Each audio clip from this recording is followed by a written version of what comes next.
റമളാനിലെ ഒന്നാമത്തെ രാത്രിക്ക് വല്ലാത്ത പ്രതിഫലമോ. റമളാനിന്റെ ഒന്നാമത്തെ രാത്രിക്ക് വല്ലാത്ത പ്രതിഫലമാ. പടച്ചവനെ, നോമ്പ് ഒന്നാണ്. തറാവിയുണ്ടോ ഇല്ലയോ അറിയേണ്ടത് TV നോക്കിയിട്ടല്ല. 2 മാസമായി കാത്തിരുന്ന അതിഥി വരികയാണ്. 2 മാസം കാത്തിരുന്ന അതിഥി കടന്നു വരികയാ. പെങ്ങള് നിസ്കാര പായ്ക്കകത്തിങ്ങനെ ഇരിക്കുകയാണ്. അപ്പോഴാണ് പള്ളിയിൽ പറയുന്നത്, നാളെ റമളാനും കേൾക്കേണ്ട താമസമുണ്ടല്ലോ, കേൾക്കേണ്ട താമസമുണ്ടല്ലോ. വിളിച്ചു പറയണം അൽഹംദുലില്ലാഹ്, അൽഹംദുലില്ലാഹ്. കാരണം അല്ലാഹുമ്മ ബാരിക് ലനാ ഫീ റജബിൻ വശഅബാൻ. അല്ലാഹുവേ, റജബിൽ ബർക്കത്ത് ചെയ്യണേ അല്ലാ, ശഅബാനിൽ ബർക്കത്ത് ചെയ്യണേ അല്ലാ, റമളാനിൽ എന്നെ എത്തിക്കണേ അല്ലാ എന്ന് ദുആ ചെയ്ത അനുഗ്രഹങ്ങളുടെ പൂക്കാലമായ ആ റമളാൻ മാസം ഇങ്ങനെ കടന്നു വന്നു എന്നറിയുമ്പോ ആ സന്തോഷത്തില് അൽഹംദുലില്ലാ പറഞ്ഞിട്ട് സുജൂദിൽ വീഴണം. അല്ലാഹുവിന് ശുക്ർ ചെയ്യണം, അല്ലാഹുവിന് ശുക്ർ ചെയ്യണം. നീ സുജൂദിൽ വീണാ നിനക്ക് അല്ലാഹു തരുന്ന പ്രതിഫലം എന്തെന്നറിയുമോ? അല്ലാഹു ഭൂമിയിലേക്ക് നോക്കുകയാ. ആരാണ് റമളാനിനെ സ്വീകരിച്ചത്? ആരാണ് റമളാനിനെ സ്വീകരിച്ചത്? അല്ലാഹു ഭൂമിയിലേക്ക് നോക്കുകയാ. ആ നോട്ടമെങ്ങാനും നിനക്ക് കിട്ടിയാ ലം യുഅസിബുഹു അബദാ. ആരാണ് റമളാനിനെ സ്വീകരിച്ചത്? ആരാണ് ബഹുമാനിച്ചത്? ആരാണ് പവിത്രത നൽകിയത്?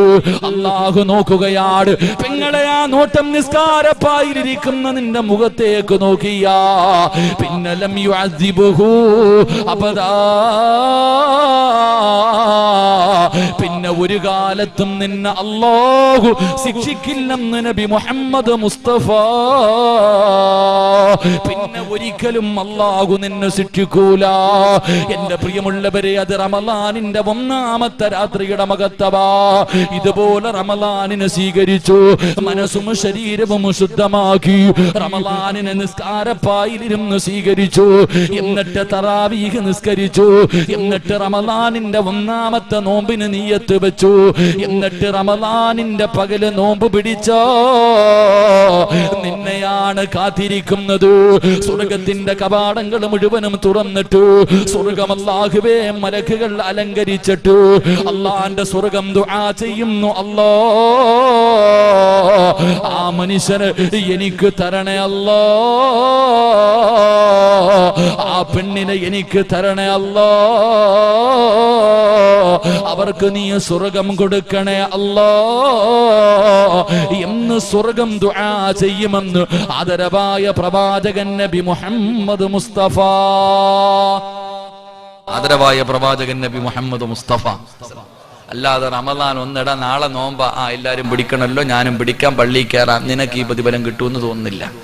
റമളാനിനെ സ്വീകരിക്കണമെങ്കിൽ എന്തിനാ 2 മാസം മുമ്പേ ദുആ ചെയ്യണം? റമളാൻ മാസം നോമ്പ് പിടിച്ചാൽ പോരെ? എന്തിനാ അല്ലാഹുമ്മ ബാരിക് ലനാ ഫീ റജബിൻ വശഅബാൻ ദുആ ചെയ്യേണ്ട കാര്യം?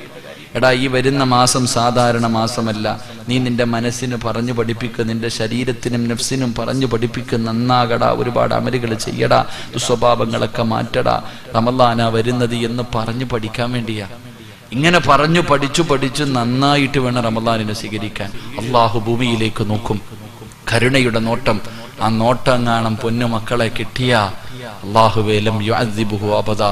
പിന്നെ ഒരു കാലത്തും അല്ലാഹു നിന്നെ ശിക്ഷിക്കില്ല എന്ന് നബി മുഹമ്മദ് മുസ്തഫ. നബി മുഹമ്മദ് മുസ്തഫ.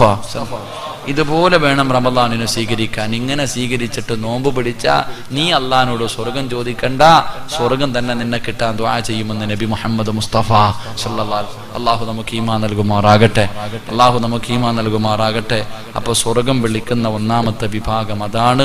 അല്ലാഹു ആ കൂട്ടത്തിൽ നമ്മളെ പെടുത്തുമാറാകട്ടെ, അല്ലാഹു ബർക്കത്ത് ചെയ്യുമാറാകട്ടെ. 2, അല്ലാഹുവിന്റെ പ്രവാചകൻ സല്ലല്ലാഹു അലൈഹി വസല്ലമ തങ്ങൾ പറയുകയാണ്, അല്ലാഹുവിന്റെ സ്വർഗ്ഗം കാത്തിരുന്ന് ദുആ ചെയ്ത് കാത്തിരിക്കുന്ന രണ്ടാമത്തെ വിഭാഗം ആരെന്നറിയുവോ? യാ സഹാബ മുതഇമുൽ ജിആർ. അല്ലാഹുവിന്റെ പ്രവാചകൻ അവിടെന്ന് പറയുന്നു, പാവങ്ങൾക്ക് ഭക്ഷണം കൊടുക്കുന്നവരാ. ഒരു നേരത്തെ അന്നത്തിന് വകയില്ലാത്ത പാവപ്പെട്ടവരുണ്ടല്ലോ, ആ പാവങ്ങൾക്ക് ഭക്ഷണം വാങ്ങി കൊടുക്കുന്നവരുണ്ടല്ലോ, പാവങ്ങളെ സഹായിക്കുന്നവരുണ്ടല്ലോ, യതീമീങ്ങളെ സഹായിക്കുന്നവരുണ്ടല്ലോ, രോഗികളെ സഹായിക്കുന്നവരുണ്ടല്ലോ. അവരെ നാളെ പടച്ചറപ്പിന്റെ സ്വർഗം അവരെ കിട്ടാൻ വേണ്ടി ദുആ ചെയ്ത് കാത്തിരിക്കുമെന്ന് നബി മുഹമ്മദ് മുസ്തഫ സല്ലല്ലാഹു അലൈഹി വസല്ലമ തങ്ങൾ പറയുമ്പോ, എന്റെ പ്രിയമുള്ളവരെ, പരിശുദ്ധമായ റമളാൻ കടന്നു വരികയാണ്. പടച്ചവരെ, ഒരു നേരത്തെ അന്നത്തിന് വകയില്ലാത്ത എത്രയോ പാവങ്ങളുണ്ട്. എന്റെ പ്രിയമുള്ളവരെ, റമളാൻ മാസം നോമ്പ് തുറക്കുന്ന സമയമെത്തുമ്പോ അല്ലാഹ് നമ്മുടെ വീടിന്റെ മുന്നിൽ, നമ്മുടെ ഡൈനിങ് ടേബിളിൽ എത്രയോ സുഭിക്ഷമായ ഭക്ഷണങ്ങളാ, ഏതെല്ലാം മോഡലിലുള്ള ഭക്ഷണങ്ങളാണ്. പടച്ചവനെ, രാവിലെ മുതൽ വൈകുന്നേരം വരെ പട്ടിണി ഇരുന്നതിന് പ്രതികാരം ചെയ്യുന്നത് പോലെയാ. പടച്ചവരെ, സുബഹി മുതൽ മഗ്രിബ് വരെ പട്ടിണി ഇരുന്നതിന്റെ പ്രതികാരം ചെയ്യുന്നത് പോലെ അല്ലാഹുവേ, നോമ്പ് തുറക്കുന്ന സമയത്ത് തിന്നുന്നതിന് വേണ്ടി നിരത്തി വെക്കുമ്പോ, എന്റെ പ്രിയപ്പെട്ട മുസ്ലിമേ, നിന്റെ വീടിന്റെ പരിസരത്ത് ഒരു കാരക്കയും പച്ചവെള്ളവും കയ്യിൽ വെച്ചിട്ടല്ലാ എന്റെ പൊന്നാര മക്കൾക്ക് കൊടുക്കാൻ പടച്ചവരെ ഒരൽപ്പം നല്ല ഭക്ഷണം വെച്ച് കൊടുക്കാനില്ലല്ലോ തമ്പുരാര് എന്നോർത്തുകൊണ്ട് കരയുന്ന എത്രയോ പാവങ്ങളുണ്ട്. ഇത് പറയുമ്പോ നിങ്ങൾ പറയും, സിറാജ് ഉസ്താദേ, ഇങ്ങനത്തെ പാവങ്ങളൊന്നും ഈ നാട്ടിലില്ല. എന്റെ പ്രിയപ്പെട്ട മുസ്ലിമേ, കൊട്ടാരം പോലെ ഒരു വീട് പണിതിട്ട്, സെൻട്രൽ ജയിലിന്റെ മതില് പോലെ ഒരു മതിലും ഇട്ടിട്ട്, നീ ആ വീടിന്റെ അകത്തിരുന്നിങ്ങനെ സുഖിക്കുമ്പോ നിന്റെ വീടിന്റെ പരിസരത്തുള്ളവരെ നിനക്ക് തിരിച്ചറിയൂല. നീ കണ്ണു തുറന്നു നോക്കാത്തത് കൊണ്ടാ, ചിലപ്പോൾ നിന്റെ കുടുംബത്തിൽ തന്നെ കാണാ, ചിലപ്പോൾ നിങ്ങളുടെ കുടുംബത്തിൽ തന്നെ കാണാ. അതുകൊണ്ട് എന്റെ പ്രിയപ്പെട്ടവരോട് പറയുകയാ, റമളാനാണ് വരുന്നത്, നീ തേടി പോകണം. പലരും ചിരിക്കുന്ന മുഖത്തോടെ നല്ല വസ്ത്രം ധരിച്ച് നടക്കുന്നുണ്ട്, പക്ഷേ വയറിന്റെ ഉള്ളിലൊന്നും ഉണ്ടാകില്ല. പട്ടിണിയാണെങ്കിലും അവർ ചിരിച്ചു കാണിക്കും. കാരണം മറ്റുള്ളവന്റെ മുന്നിൽ വന്ന് കൈനീട്ടാനുള്ള ഗതികേടില്ലാത്തത് കൊണ്ടാ, എന്നിട്ട് കൈനീട്ടാൻ വയ്യാത്തത് കൊണ്ടാ. അഭിമാനം ശതം വരണ്ട എന്ന് കരുതിയട്ടാ നീ തേടിയിട്ട് പോകണം. ആരും പബ്ലിസിറ്റി വേണ്ട, നോട്ടീസ് അടിച്ചിറക്കണ്ട, നാട്ടുകാര് കാണണ്ട. നിന്റെ പൊന്നാര മക്കളെയും കയ്യിൽ പിടിച്ചുകൊണ്ട് അല്ലാഹുവേ, റമളാനിന്റെ ഒരു മാസം പടച്ചവരെ സുഭിക്ഷമായി കഴിക്കാറില്ലെങ്കിലും ഒരു കഞ്ഞി വെച്ച് കുടിക്കാൻ കഴിയുന്ന രീതിയിലുള്ള ഒരു കിറ്റും പിടിച്ചിട്ട് നിന്റെ പൊന്നാര മക്കളുടെ കയ്യിൽ പിടിച്ചിട്ട് നടന്നു പോകണം. എന്തിനെന്നറിയുമോ? അവനും കണ്ടുപഠിക്കാരാ. ആറടി മണ്ണിന്റെ അകത്ത് നീ കിടക്കുമ്പോ വാപ്പ ചെയ്ത നല്ല കാര്യം മക്കളും ചെയ്യുന്നുണ്ട്. എന്റെ പ്രിയമുള്ളവരെ, ഇതുപോലെ പാവങ്ങളുടെ വീട് തേടി പോയിട്ട് അവർക്ക് ഭക്ഷണം കൊടുക്കണം, ആ പാവങ്ങളെ സഹായിക്കണം, യതീമീങ്ങളെ സഹായിക്കണം. അല്ലാതെ റമളാൻ കടന്നു വരുമ്പോഴേ ഭാര്യയോട് പറയും, വീട് പൂട്ടിയിട്ടേര്, ഗേറ്റ് പൂട്ടിയിട്ടേര്, പിരിവുകാരുടെ ശല്യവാ. എന്റെ പ്രിയപ്പെട്ട മുസ്ലിമേ, പലതും ഞാനും നിങ്ങളും മറന്നു പോകുന്നു. വന്ന വഴികളെല്ലാം മറന്നു പോകുന്നു. അതുകൊണ്ട് എന്റെ പ്രിയപ്പെട്ടവരോട് പറയുകയാ, ശൈത്താൻ അടുത്ത് വന്നിട്ട് പറയും, കൊടുക്കല്ലേ, കൊടുത്താ കുറഞ്ഞു പോകും, ദാരിദ്ര്യമുണ്ടാകുമെന്നവൻ പറഞ്ഞു തരുമ്പോ എന്റെ പ്രിയമുള്ളവരെ, അവന് പറയുന്നത് കള്ളമാണ്, അവന് പറയുന്നത് വെറുതെയാണ്. കൊടുത്താ കിട്ടുന്ന പ്രതിഫലം കൂടുന്നതല്ലാതെ കുറയൂല. അല്ലാഹുവേ, കെട്ടിക്കിടക്കുന്ന വെള്ളത്തില് വർധനവില്ല, ചലനമുള്ള വെള്ളത്തിലേ വർധനവുള്ളൂ. ഒരു ചരിത്രം പറയാ, അല്ലാഹുവിന്റെ പ്രവാചകന്റെ പൊന്നുമോള് മഹ്ദി ഫാത്തിമ ബീവി റളിയല്ലാഹു തആല അൻഹ വീടിന്റെ അകത്ത് വല്ലാത്ത പട്ടിണിയാണ്, കഴിക്കാൻ ഭക്ഷണമില്ല, എല്ലാവരും പട്ടിണി കിടക്കുകയാണ്. ഫാത്തിമ ബീവി റളിയല്ലാഹു തആല അൻഹ തനിക്ക് ഇഷ്ടപ്പെട്ട ഒരു ജോഡി ഒരു വസ്ത്രമുണ്ടായിരുന്നു, വല്ലാത്ത ഇഷ്ടമായിരുന്നു. ഒരു ജോഡി വസ്ത്രമാണ്. ഫാത്തിമ ബീവി എടുത്തുകൊണ്ട് വന്ന് അലിയാരു തങ്ങളുടെ കയ്യിൽ കൊടുത്തിട്ട് പറയുന്നു, അലിയേ, പോയിട്ട് ഇത് വിറ്റിട്ട് കിട്ടുന്ന പൈസ കൊണ്ട് ഭക്ഷണം വാങ്ങിയിട്ട് വാലിയേ. അലിയാർ തങ്ങൾ ചോദിക്കുന്നു, ഫാത്തിമ ഇത് നിനക്കിഷ്ടമുള്ള വസ്ത്രമാണല്ലോ ഫാത്തിമ, അല്ലാഹുവേ ഇത് വിൽക്കണോ ഫാത്തിമ? വിശപ്പ് സഹിക്കുന്നില്ല അലിയേ, വിശപ്പ് സഹിക്കുന്നില്ല അലിയേ. അലിയാർ തങ്ങൾ കടന്നു പോവുകയാണ്. അതാ പുതുവസ്ത്രവുമായി കടന്നു ചെന്നു, അതാ കൊണ്ടുപോയി വിൽക്കുകയാണ്. 6 ദിർഹമാണ് കൂലി കിട്ടിയത്, 6 ദിർഹമാണ് കൂലി കിട്ടിയത്. അലിയാർ തങ്ങൾ 6 ദിർഹവുമായി ഭക്ഷണം വാങ്ങാ പോകുമ്പോ ഒരു മനുഷ്യൻ ഓടി വന്നിട്ട് പറയുന്നു, അലിയേ എന്റെ ഭാര്യയും മക്കളും പട്ടിണിയിലാണ് അലിയേ, തളർന്നു കിടക്കുകയാണ് അലിയേ, ഭക്ഷണം കഴിച്ചിട്ട് ദിവസങ്ങളായ അലിയേ, മരിച്ചു പോകുമെന്ന് പേടി തോന്നുന്നു അലിയേ, എന്തെങ്കിലും തന്നു സഹായിക്കുക അലിയേ. അലിയാർ തങ്ങളല്ലാ തന്റെ കുടുംബം പട്ടിണിയിലാണ്. അവസാനത്തെ ഒരു ജോഡി വസ്ത്രം കെട്ടിട്ട് കിട്ടിയ പൈസയാണ് കയ്യിലിരിക്കുന്നത്. അലിയാർ തങ്ങൾ ഇല്ല എന്ന് പറഞ്ഞില്ല, പകുതി കൊടുക്കാമെന്ന് കരുതിയില്ല. കയ്യിലിരിക്കുന്ന 6 ദിർഹം എടുത്ത ആ മനുഷ്യന്റെ കയ്യിൽ കൊടുത്തിട്ട് പറയുന്നു, മനുഷ്യ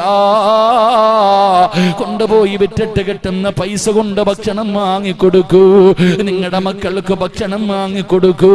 6 ദിർഹം സദക്ക കൊടുത്തിട്ട് ഒന്നുമില്ലാതെ വെറും കയ്യോടെ തിരിച്ച് തന്റെ വീട്ടിലേക്ക് നടക്കുകയാ. അല്ലാ ഭാര്യയോടെന്താ പറയുന്നത്? വെറും കയ്യോടെ അലിയാർ തങ്ങൾ മടങ്ങി വരുമ്പോ ഒരു മനുഷ്യൻ ഒരു ഒട്ടകവുമായി കടന്നു വരികയാ. അലിയാർ തങ്ങളുടെ ചാരത്ത് വന്നിട്ട് ചോദിക്കുന്നു, അലിയേ ഈ ഒട്ടകത്തിന് വേണോ അലിയേ?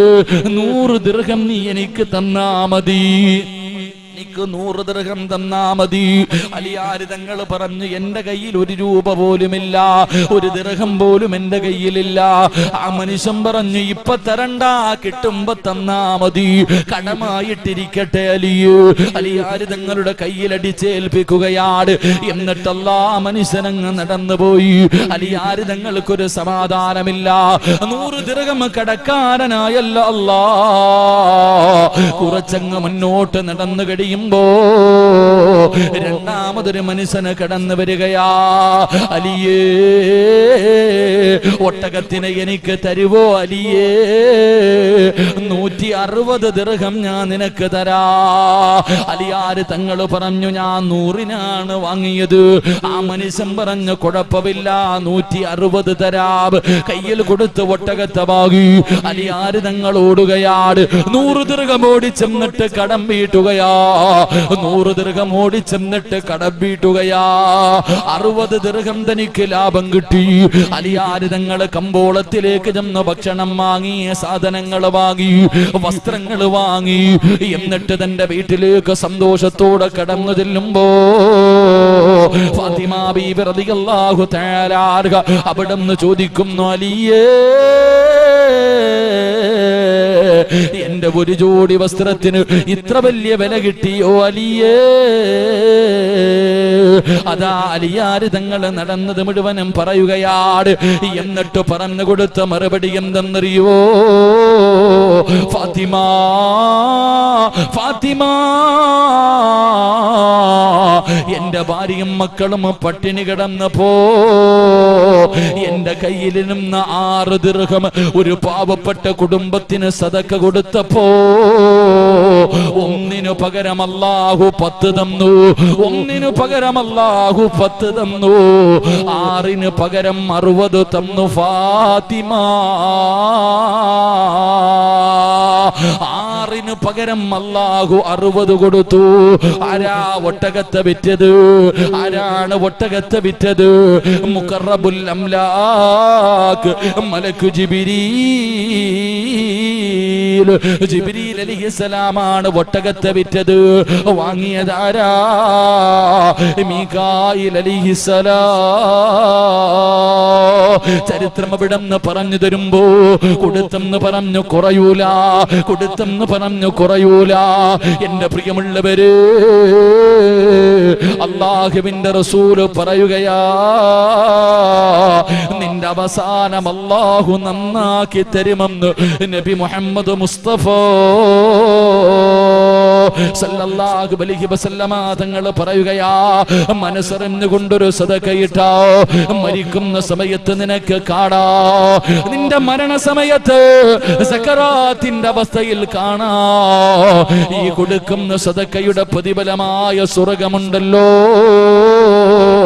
വഅബ്സിറൂ ബിൽ ജന്നാ, ഈ കൊടുക്കുന്ന സദഖയുടെ പ്രതിഫലമുണ്ടല്ലോ, ഈ ബക്കറ്റിലിടുന്ന പൈസയുടെ പ്രതിഫലമുണ്ടല്ലോ. വഅബ്സിറൂ ബിൽ ജന്നാ,